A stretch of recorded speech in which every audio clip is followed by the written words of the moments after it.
ভাই তুমি জানি কি কইছিলাম না চাও টান টুক কাইরে আইরে তোমার নাকি বাতি দেখবার যাবো আর আমি এদিকে ছেড়াম না আরে ও আমার এখন রান্না বাবা যা যা তুই তুই কাজ কর আমি একটু আইতাছি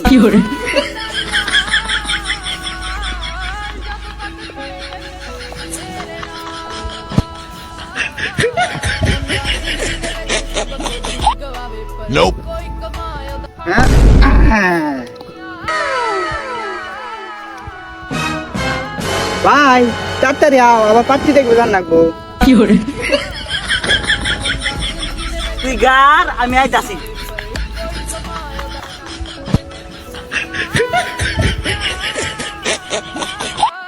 Nope. শালাই ধবিয়ে নুবে ধান খেত না গাইয়া আমি গাই ফেলাইছি